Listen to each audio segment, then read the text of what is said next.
Hi everyone, welcome back to my channel. So today we're going to talk about the team collaboration and what is its real formula and where we have to look into. So we all are working on different organizations and with different teams, and we have different departments. And if you ask what is a team collaboration, everyone will have their own opinion. Lot of definitions are seen, but it has a levels every time. Maybe if you ask to a junior, he may answer differently. If you ask a mid-level executive, he will answer differently. If you ask a senior person, he will you know uh, may give some different meaning or definition of team collaboration. But team collaboration, when the outsider, what he expects, if it is a customer, a client, or if it is a third party, and how what they expect, from the team. So that we are going to talk about today. It's a short video. Okay. So yes, there are a lot of confusions around the team collaboration definitions. So that we will discuss today, and also this is mainly could also useful, when you have a different teams who works on different activities, and also when your team has a remote, working, from the different regions or not available to have face to face, and how to get the most output from the remote team could also, give us some quick glance what I'm going to talk today. Okay, don't worry about the diagram. So for the diagrams, I will try to explain at the end of the video. So first we'll see what is not a team collaboration. What is not a team collaboration? Okay. So the first point is, let me focus it, so you will have more clarity. Okay. So what is not a team collaboration? So agreements on the decisions. Like, sometimes, what we do, we simply agree the decisions taken by the senior team members. Maybe you think that the senior has more knowledge or more authority, so we cannot challenge or contradict their decisions. Okay. And another example, maybe, if a team has a designer or a software engineer or a marketing person, so you tend to listen to a marketing suggestion by the marketing person, a designer, because he's a designer. Okay, so you simply agree on that. Okay, you don't check what are the risks and issues of that suggestion. So most often, very oftenly, we usually agree to the decisions. Okay, that is not a team collaboration. And the second point is like, okay, collecting all the information, collecting all the documents to support the teams is also a not a team collaboration. And compromise. Okay, so again, like I said, sometimes, though we are not happy, or though we don't have a clarity on the decisions made by the team, we don't try to question them. We simply compromise just to show that no, we are flexible, we are very nice person. Okay, so I'm okay with whatever you say. And then the fourth point is being quiet and flexible is also not a team collaboration. Okay, sometimes, okay, we say that I have no information, what you're talking about. I have no knowledge, but okay, I will proceed with your opinion. Whatever you take the decisions, we will proceed, or I'm fine with it. So that is not a team collaboration. Okay, sometimes we try to please our seniors. Okay, just to see that we give more respect to our seniors. So whatever they say, we tend to say okay. That's not a team collaboration. And the last one is um, attending every meetings, because just to show that you are present in the meeting, or you present in the discussions, or just you present as a team, is also not a team collaboration. Okay, so don't think that being nice, being flexible, being supportive, so no, assisting is not the real definition of the team collaboration. That is not what required by the customer, by the third party. or from the outside. We have a stakeholder. So what is a team collaboration? What is the real formula of team collaboration? So here we can talk about it.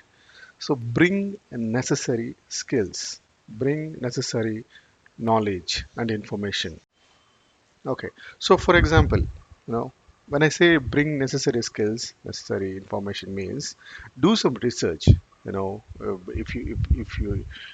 the team is going to take a important decisions, or there is a critical issues ongoing, do some background research, or try to gather the information from different team members, or from your friends, colleagues, co-workers, and try to bring your inputs, try to provide your inputs, to the critical decisions, just not simply attending that. Okay. And bring implications means if you have any, if you think that the other person has taken a wrong decision, or the thinking, the discussion is going on a wrong direction, or it's trying to drift the main track, so please, try to object and try to speak out. Okay. Just means if you think that there is something going wrong, or if you, I'm not saying it's really going wrong. If you think that it is going wrong, object it and bring all the implications. Okay. And each team has to put their maximum efforts. Okay. So this is what I want. Every team has to put their maximum effort. I know we cannot handhold every team member. Okay, as a project manager or being a part of the team, you cannot handhold what others need to do and what others has to bring, the decisions to the critical meetings. Okay, everyone has to put their maximum efforts. Like I said, just not, being quiet and attending the meetings. That doesn't mean you have, you put your efforts. So try your best. Try to ensure that the decision making has your point as well. If they have taken 10 decision points, ensure that you have, you know 1 point out of those 10 from your planning. Okay. And then uh, do homework and identify risks and issues. Yes, this is also the part of the all the above. So do your homework.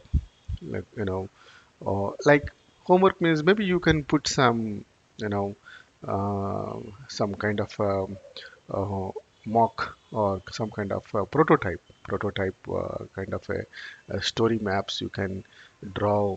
And okay, if it is happens in this way, what could be the risk? And if there is a different direction, if I do a different direction, what could be the risk?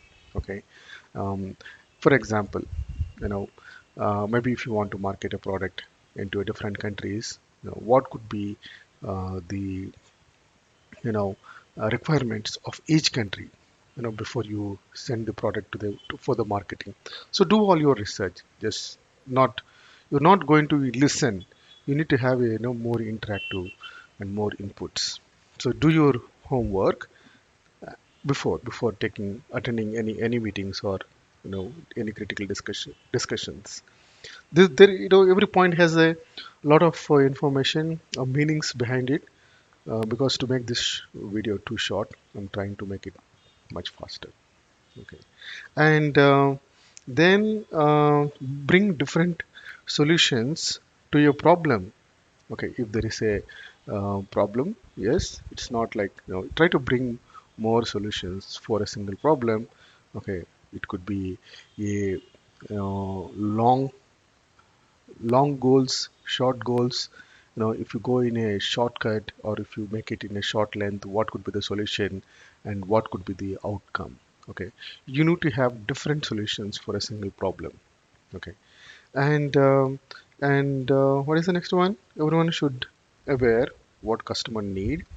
Yes, this is also very important. Sometimes what happens, I seen that some team members, just to impress their seniors, or just to impress the, or just to show that they have attended, they simply talk, but there won't be any point in it. They simply talk. And um, they mainly focus impressing or convincing the internal team. Okay. But you need to see the decision has to be made not to impress the internal teams or the managers. Your decision has to impress to convince the customer. If you're working for a client, you need to see, you need to think of the out of the box. It's not like, okay, I spoke something today and my manager has, listened to me and he said, okay, your interaction is fine. But you need to ensure that whatever the decisions you have explained, ensure that it impresses the out of the department, okay, or the client. If you're not at the mid level or the senior level, maybe your decisions are limited to the internal. So ensure that it is useful for the department, not to the senior manager just to impress. Okay, if you are at the mid level or at the senior level, ensure that your decisions are impressing, convincing the customer, not the internal team. Okay, and yes, and what qualifications are required? The last second point, everyone should be motivated, disciplined, and have a growth mindset. Okay, so everyone has to, it is mainly the project manager or the senior manager or department head's responsibility to ensure that every team is member is motivated, okay, and has proper discipline and also have a growth mindset. Okay, growth mindset means sometimes people try to think about different ways, and they always think that whatever they have done it's not sufficient, they need to do more to bring the process to the next level. Some team members, what I have seen as well, they think that okay, this is enough, whatever we have done, this is enough, this is too much, we cannot do anything further, I don't have time, my team do not have time, this is enough, you know so that's, so we see that this kind of a pattern, nothing wrong, but we can see, identify very simply who is growth mindset and who is fixed mindset. Okay, and the last one for now, and bring potential constraints. So what could be the roadblocks? When someone has suggested a plan or when the team has come to a decision, there could be a roadblocks. I'm not saying that block is not going to stop your decision. So how to overcome those roadblocks? You know, Example again. I'm going to take one more example. Now, when you think that if you want to market your product into different countries, or something you want to bring from the different country to your India, so what could be the regulatory requirements, timelines? So some countries may give you approval, within a weeks. Some countries may take months to give approval, so maybe customs approval to move your product from one place to other place. So you need to see that all the countries, will not get the product on the same time.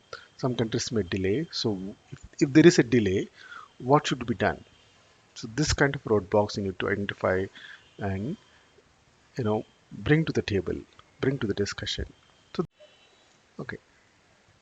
So if you like the content, please press the like button, and also please provide your comments. If you have any suggestions, please provide your comments. Now we'll move to the diagram. It helps to recall the content and to put in our memory. Okay, so this is the team. What I'm referring is, this I have a team. So every team has to put their efforts and bring all the critical decisions and make a decision. Here, critical points to make a decision. So just today, so you should, as a project manager or as a team member, you should aim whatever the solutions you bring to the table is at the customer expectation high level. Your solution should be at the above expectation level. So your solution should always meet the expectation level. So when you have a weak team collaboration, you know you, still you will try to find out a solution, but your solution mostly will not impress the customer, and it will not meet the customer expectation levels. Okay, so this is what you have to ensure. Where you stand at providing solution at a low level expectation level, or you train your team, educate them, motivate, and then bring the solution at an expected level. Okay, so So this is, you know, the difference of having a great team collaboration. Okay, so today I will end this video, and I hope you all understood the concept. You know what is the team collaboration, and please press the like button if you like the video, and if you don't agree or if you agree with my, and if you have any suggestions, please comment.